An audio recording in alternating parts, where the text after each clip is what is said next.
So I go back to my visits to Czechoslovakia, because there is Juliane Bendua, who was with steadfast Bahá'í since a long time, and then we received once a visitor, an American visitor, who wanted his best, but this is not enough to want to do the best. It is obedience is a very important thing, and the obedience was the laws, the guidance of Shoghi Effendi was that we had to be very, very careful when we go to Eastern European countries.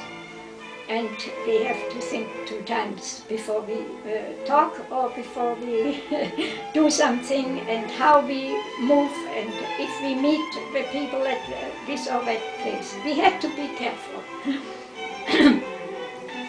This friend met all the friends there and so on, which was okay. But then he wanted to stay longer when his permit was. He went to the police, and this policeman was so interested in the Bahá'í faith. Oh, and he poured out and so on. And where can I find these Baha'is? I am so interested and so on. And he said, oh, you go to the 9th of July, where we celebrate. Not celebrate, where we have the meeting, the commemoration of the martyrdom of the Pope, and he told him everything.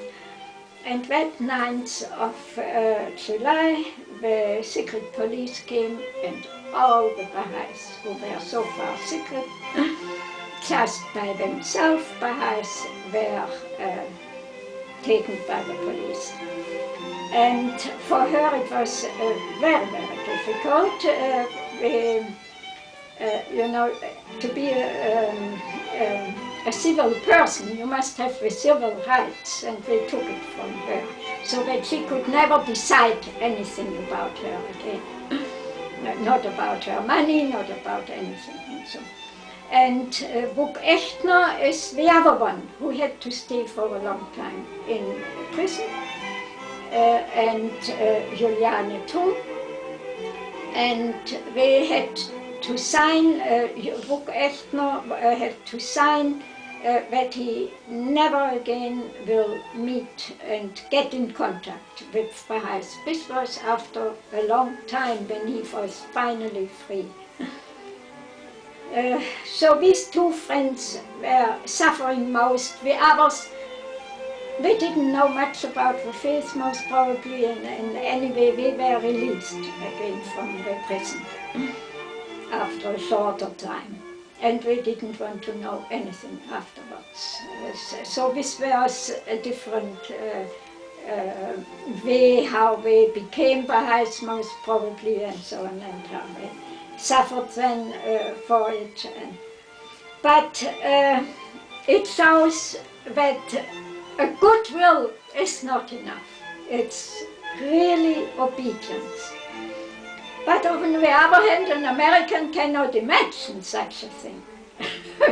we couldn't imagine when Greece had the first National Spiritual Assembly meeting, the first convention. We will come to this later on.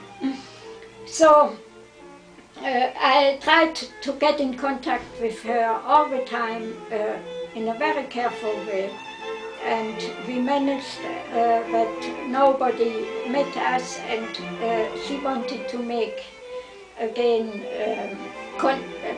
translations, and I brought books. Sometimes I could leave it there, sometimes I had to take it out again. It depended how I came in, how much we were searching. Of course, it was a difficult thing. For going in, I always wrote my name in it.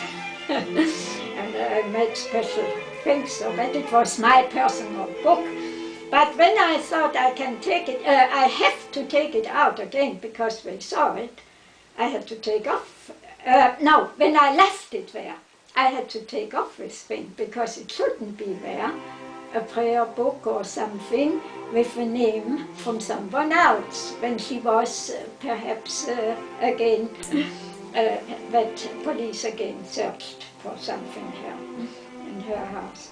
But nothing more happened, and all the news which I had to bring to her were very, very much appreciated, and also one could get finally in contact with our friend, with Ugo Echtner. Yeah. So